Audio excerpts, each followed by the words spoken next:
আসসালামু আলাইকুম ওয়া রাহমাতুল্লাহি ওয়া বারাকাতুহু। ইন্নাল হামদুলিল্লাহ ওয়াস সালাতু আলা হাবিবিনা ওয়া কুদওয়াতিনা মুহাম্মদ ইবনে আবদুল্লাহ ওয়া আলা আলিহি ওয়া সাহবিহি ওয়া মান ওয়ালা, আম্মা বা'দ। প্রিয় দর্শক, কাছে দূরে বিশ্বজুড়ে যে যেখান থেকে আমাদের সঙ্গে যুক্ত হয়েছেন, দেখছেন আপনাদের প্রিয় আয়োজন মুনতাহা স্টিল নিবেদিত বরকতময় মাহে Ramzan, powered by Aziz plastic limited, co sponsor BRB এবং হুমাম ল্যান্ড ডেভেলপমেন্ট। বরকতময় আয়োজনে সকলকে স্বাগত জানাচ্ছি আমি মুফতি ওমর ফারুক আশিকি। প্রিয় দর্শক, প্রথমেই রমাদানের পবিত্র মুহূর্তে শুনব কালামুল্লাহ শরীফ থেকে তেলাওয়াত। আউযু বিল্লাহি মিনাশ শাইতানির রাজীম।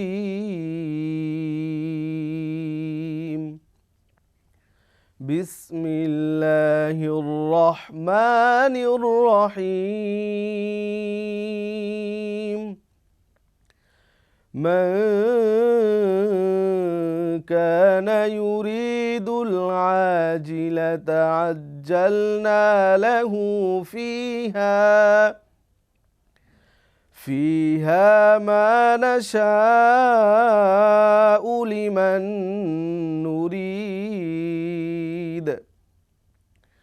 লিমান নুরিদ সুম্মা জাআলনা লাহু জাহান্নাম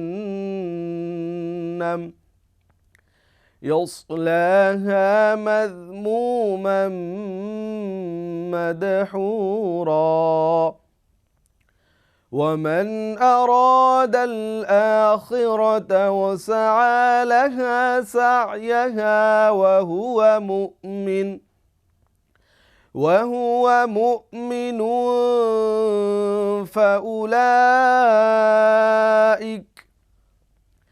فأولئك كان سعيهم مشكورا. كلا نمد هؤلاء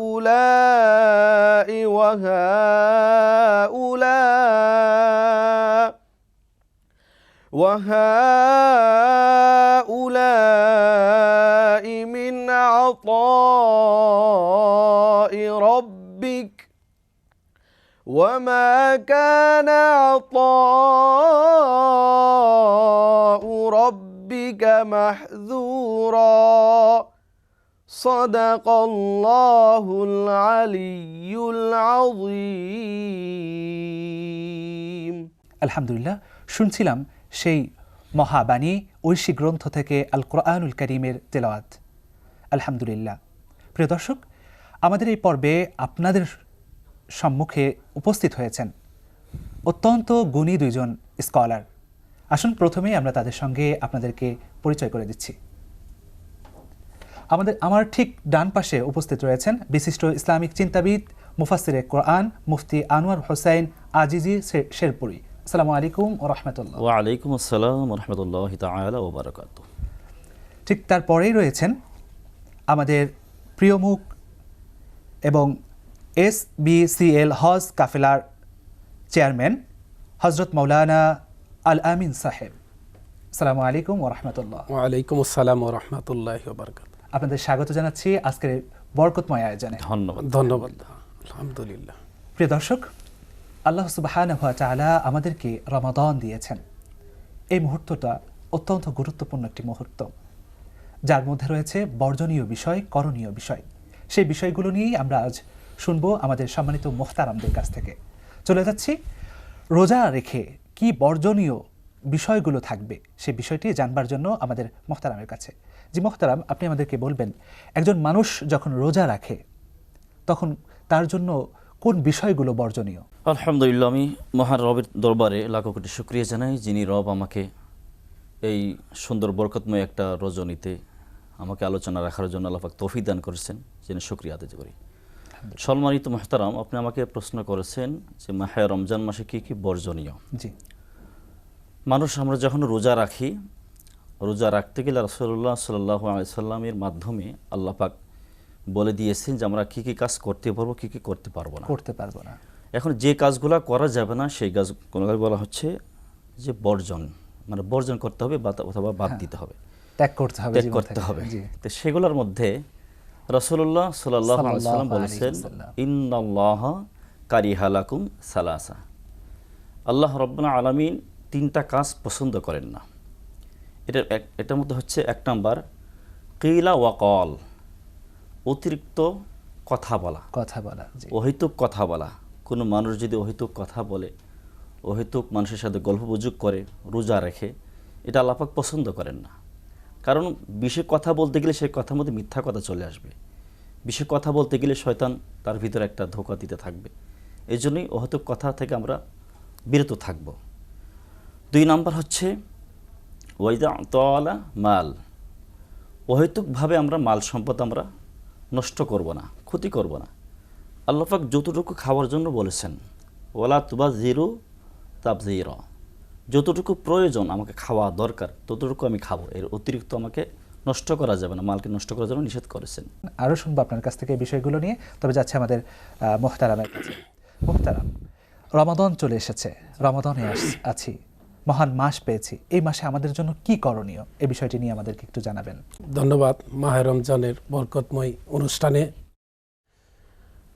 আল্লাহ তাআলা আমাদেরকে এই মাহে রমজানের করণীয় সম্পর্কে প্রথমেই বলেছেন যে এই মাসে রমজানের রোজা যেন পবিত্র এবং নিজের আত্মাকে পবিত্র করা, নিজের শরীর এবং সব কিছু পবিত্র অনুযায়ী যেন আমরা আমল করতে পারি। আর সেই আমলের মধ্যে আমরা করতে পারি কোরআন তেলাওয়াতের মাধ্যমে করতে পারি। কোরআন তেলাওয়াতের ব্যাপারে আল্লাহ তাআলা পবিত্র কোরআনে বিভিন্ন জায়গায় বলেছেন বেশি বেশি কোরআন তেলাওয়াত করা, কোরআন খতম করা বা কোরআনের শিক্ষা নিজের মাঝে নিজে পড়া এবং অপরকে পড়ানো। তারপরে রাসূলুল্লাহ সাল্লাল্লাহু আলাইহি ওয়াসাল্লাম বলেছেন যে কোরআন এবং রোজা কিয়ামতের দিন বান্দার জন্য আল্লাহর নিকট সুপারিশ করবে। তারপরে আমরা রাত্রিবেলা তারাবি নামাজ পড়ব। তারাবি নামাজের ভিতরে আমরা আমাদের দেশে খতম তারাবি আছে বা কিছু কিছু জায়গায় সূরা তারাবি তেলাওয়াত হয়। আমরা এই রাত্রিবেলা কোরআন তেলাওয়াত যে করি নামাজের ভিতরে, প্রতিটি হরফের বিনিময়ে আল্লাহ তাআলা 10টি করে নেকি দেন এবং এই 10টা নেকি আল্লাহ তাআলা বরকতের বিনিময় দেন 10 গুণ থেকে 700 গুণ পর্যন্ত বাড়িয়ে আল্লাহ তাআলা সওয়াব দেন বান্দাদের আমল নামায়। সুবহানাল্লাহ, সুবহানাল্লাহ। অত্যন্ত মহা মহিমান্বিত মাস এ রমাদান। জি, খুব চমৎকার বলছিলেন, শুনবো। তবে নিব ছোট্ট একটি বিরতি। প্রিয় দর্শক, আপনারা দেখছেন মুনতাহা স্টিল নিবেদিত বরকতময় মাহে Ramzan, powered by Aziz plastic limited, co sponsor BRB এবং হুমাম ল্যান্ড ডেভেলপমেন্ট। সাথে থাকুন, কিছুক্ষণ পর আবারও ফিরছি।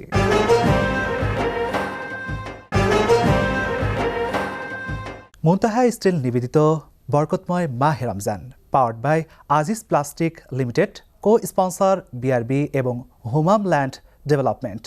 আমাদের সঙ্গে রয়েছেন 2 জন অতিথি, যিনি আমাদেরকে রমাদানের করণীয় এবং বর্জনীয় সম্পর্কে জানাচ্ছেন। আমরা চলে যাচ্ছি আমাদের মোহতারামের কাছে। বর্জনীয় যে বিষয়গুলো রয়েছে আপনি বলছিলেন, প্রিয় মোহতারাম, আমাদের জীবনে রমাদানকে পেলে কোন বিষয়টি সবচেয়ে বেশি আমরা বর্জন করব, এই বিষয়টি আমাদেরকে জানাবেন। ধন্যবাদ মোহতারাম হাজিরিন।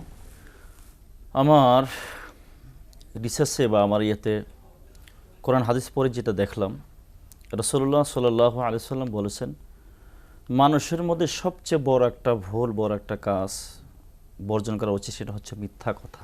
মিথ্যা কথা, মিথ্যা কথা হচ্ছে সমস্ত গুনার মা বলা হয়। কোনো মানুষ যদি মিথ্যা কথা যদি বলে, তাহলে সে রমজান মাসে যত রোজা রাখুক, যত কিছু করুক না কেন, এগুলো আল্লাহর দরবারে পৌঁছে না। এখানে হাদিসের মধ্যে নবী করিম সাল্লাল্লাহু আলাইহি ওয়াসাল্লাম বলেন যে কোনো মানুষ যদি সে রোজা রেখে সে যদি মিথ্যা কথা বলে, সে পানাহার অবস্থাও যদি থাকে, সারাদিন কোনো কিছু যদি না খায়, তারপরেও নবীজি বলেন আল্লাহর কাছে কোনো যায় আসে না, আল্লাহর কাছে কোনো সেটা প্রয়োজন নেই। কেমন যেন তার রোজাটা না রাখার মতো, অর্থাৎ শুধু সে না খেয়ে রয়েছে কিন্তু রোজায় রাখেনি, এমন একটি বিষয় নবী করিম সাল্লাল্লাহু আলাইহি ওয়াসাল্লাম তার হাদিসের মাধ্যমে আমাদেরকে এটা ইনফরমেশন করেছেন। আর অসংখ্য হাদিসের মধ্যে একটা হাদিস আসছে যে ইজা হাদ্দাসা কাযযাবা, যখন সে কথা বলে, অনেক মানুষ আছে কথা বলার সময় শুধু মিথ্যা বলে, সাপোজ দেখেন কিছুদিন আগে পরে আমাদের রমজান মাসে ঈদ আসতেছে, জি ঈদের মধ্যে মার্কেটে গেলে আমরা দেখতে পারি যারা বিক্রেতা যারা একটা কাপড় যদি কিনে নিয়ে আসে তারা 1500 টাকা, সে দাম চাচ্ছে হচ্ছে 2000 টাকা। কিন্তু চাওয়ার পরে সে রোজা রাখছে, রোজার মতো বলে কি যে ভাই 2000 টাকা দিতে হবে। যিনি ক্রেতা কিনবেন সে যদি বলে যে এটা আমি 1500 টাকায় বা 1400 টাকা বা 1800 টাকা দিব, সে তখন বলে যে না এটা আমার 1900 টাকার উপরে কিনে আছে। তাহলে সত্যিকারে যদি 1900 টাকা কিনা থাকে তাহলে ভালো, যদি না কিনা থাকে 1400 টাকা কিনলো বা 1500 টাকা কিনলো, কিন্তু তাকে বললো, মিথ্যা বললো যে আমাকে 1900 টাকার উপরে কিনা আছে, সে মিথ্যা বলে ফেললো। এই যে একটা মিথ্যা মামলিক মনে করে, ছোট মনে করে যে করলো, এই ছোট্ট মিথ্যাই তাকে রোজাটা নষ্ট করে দিল। তো আরেকটা বিষয় হচ্ছে এই মিথ্যা এমন একটা জিনিস, মানুষ মিথ্যার আশ্রয় নিয়ে সমস্ত পাপ কাজে লিপ্ত হয়ে যেতে পারে, হয়ে থাকে। জি, অত্যন্ত চমৎকার বলছিলেন। শুনবো আপনার থেকে আরো বিস্তারিত, তবে যাচ্ছি আমাদের মোহতারামের কাছে। জি মোহতারাম, আপনি আমাদেরকে বলবেন যে রমাদান আমরা পেলাম, রমাদানের মধ্যে শ্রেষ্ঠ একটি ক্ষণ রয়েছে যেটাকে শবে কদর বলা হয়। জি, আমরা যদি শবে কদর পেয়ে যাই তাহলে আমাদের জন্য করণীয় কি? শবে কদর সম্পর্কে আল্লাহ তাআলা একটা সূরা নাজিল করেছেন যে লাইলাতুল কদরি খায়রুম মিন আলফি শাহর।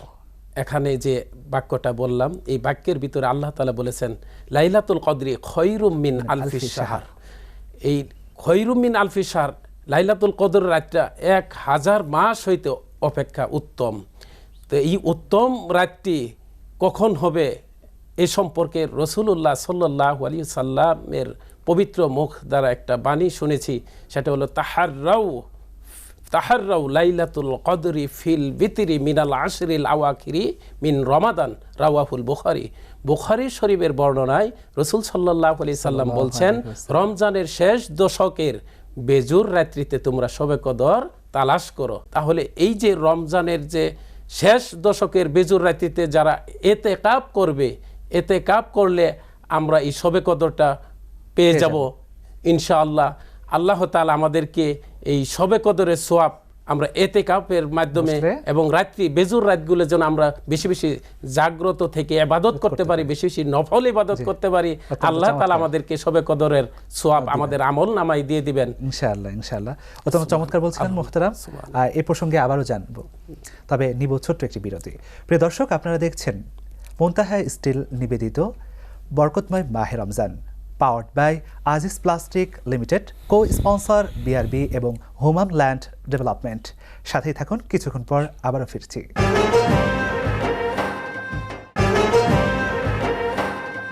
প্রিয় দর্শক, আবারও আপনাদেরকে স্বাগত জানাচ্ছি আজকের এই বরকতময় আয়োজনে। আপনারা দেখছেন মুনতাহা স্টিল নিবেদিত বরকতময় মাহে Ramzan, powered by Aziz plastic limited, co sponsor BRB এবং হোমাম ল্যান্ড ডেভেলপমেন্ট। আমাদের সঙ্গে আলোচনা রাখছেন দুইজন মোহতারাম। চলে যাচ্ছি আমাদের মোহতারামের কাছে বাকি আলোচনা শুনবার জন্য। জি মোহতারাম, আপনি আমাদেরকে বলবেন যে এই যে রমাদান আসার পরে আমরা আমাদের আমলের অনেক অংশে যেগুলো খারাপ সংঘটিত হয়ে থাকে সেগুলো বর্জন করছি। এখন ভয়াবহ যে আমলটা, যেটা আমাদের খারাপ আমল, গীবত, এই গীবত মানুষের জীবনকে কিভাবে, রমাদানকে নস্যাৎ করতে পারে, এই বিষয় সম্পর্কে। ধন্যবাদ মুহতারাম।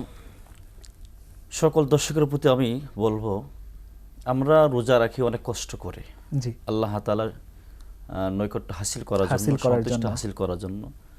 তো কষ্ট করে রোজা রাখি, সিয়াম সাধনা করি। সিয়াম সাধনার মাঝে আমরা কিছু কিছু ভুল করে থাকি, যে ভুলগুলো আমরা কিছুই মনে করি না। এই ভুলগুলোর মধ্যে একটা ভুল হচ্ছে গীবত। মানুষের প্রতি আমরা যারা গীবত গাই, গীবত কাকে বলে? আমার এক ভাই, তার একটা কথা বা তার একটা দোষ, যে দোষটা আমি তার অগোচরে বলতেছি বা তার সামনে বলল, সে কষ্ট পাবে, জি, কিন্তু সেটা আমরা কি করতেছি, তার অগোচরে বলতেছি, এটা গীবত হয়ে যাচ্ছে। অসংখ্য হাদিসের মধ্যে রাসূলুল্লাহ সাল্লাল্লাহু আলাইহি ওয়াসাল্লাম বলেন, লা ইয়াদখুলুল জান্নাতা কাতিউন, যে গীবত এমন একটা জিনিস, সে যারা গীবত করে সে যেন আপন ভাইয়ের শরীর গোশত যেন খাইল। ওমাই ইয়াযিম শাআইরাল্লাহি ফাইন্নাহা মিন তাকওয়াল কুলুব, কারণ আমি আমার কলবির ভিতর কি চলতেছে আমার মালিক তো দেখতেছেন, আমার মালিক তো জানতেছেন। আমি আর গীবত তো ভাইকে- এমন এক গুনাহ যেটা হচ্ছে বান্দা যতক্ষণ না পর্যন্ত মাফ করছে, মাফ হচ্ছে না, আল্লাহ মাফ করতে পারছে আল্লাহ না, মাফ করবে না। এটা আমরা অনিচ্ছাকৃতভাবে এটা হয়ে যাচ্ছে। অত্যন্ত হ্যাঁ। চমৎকার বলছিলেন প্রিয় মোহতারাম। আমরা যাচ্ছি আমাদের প্রিয় মোহতারামের কাছে। জি মোহতারাম, আপনি আমাদেরকে বলবেন যে রমজানুল মুবারকে আমাদের যে মৌলিক শিক্ষাগুলো গ্রহণ করা প্রয়োজন সেগুলো কি কি হতে পারে? আলহামদুলিল্লাহ, ধন্যবাদ মোহতারামকে। রমজানুল মুবারকে আমরা যে আমাদের যে শিক্ষা, মৌলিক শিক্ষাটা হলো আমাকে, আপনাকে, সকলকে আল্লাহ তাআলার ভয় অন্তরে জাগ্রত করা, সর্বদাই সবসময় আল্লাহ তাআলাকে আমরা ভয় করে চলব। এবং এই ভয়ের ব্যাপারে আল্লাহ তাআলা সূরা বাকারা 183 নম্বর আয়াতে বলেছেন, এবং বিভিন্ন সূরায় বিভিন্ন আয়াতে আল্লাহ তাআলা বলেছেন যে লাআল্লাকুম তাত্তাকুন, তোমরা তাকওয়া, ক্ষুধাভীতি অর্জন করো। এই ক্ষুধাভীতিটা হলো আল্লাহর ভয় অন্তরে পোষণ করে আমাকে অন্যায় কাজ থেকে বিরত থাকতে হবে। আল্লাহ তাআলা আরেকটি জায়গায় বলেছেন, ইয়া আইয়ুহাল্লাযীনা আমানুত্তাকুল্লাহ হাক্কা তুকাতিহি ওয়া লা তামুতুন্না ইল্লা ওয়া আনতুম মুসলিমুন। এখানে আল্লাহ তাআলা বলেছেন, হে ঈমানদারগণ, তোমরা আল্লাহকে যথাযথভাবে ভয় করো, এবং যে ভয় তোমাকে দুনিয়ার সকল অন্যায় কাজ থেকে বিরত রাখবে। আর অন্যায় কাজ থেকে যদি আমি বিরত থাকি, আল্লাহ তাআলা আমাকে ভালোবাসবেন। আল্লাহ পাক সূরা হুজরাতের ভিতরে বলেছেন 13 নম্বর আয়াতে, ইন্না আকরামাকুম ইনদাল্লাহি আতকাকুম। আল্লাহ পাক বলেছেন, নিশ্চয়ই আল্লাহর নিকট সম্মানিত ওই ব্যক্তি যে বেশি তাকওয়াবান, এবং এই তাকওয়াবান হবে আল্লাহর ভয় করে চলবে, অন্যায় কাজ থেকে বিরত থাকবে, অশ্লীলতা থেকে বিরত থাকবে, সকল দুনিয়ার ফিতনা ফাসাদ এবং যত ফাহেসা কাজ আছে সেই ফাহেসা কাজ থেকে বিরত থেকে যে আল্লাহর ভয়, আল্লাহকে সবসময় স্মরণ করবে, এই স্মরণ করে যেন চলতে পারে।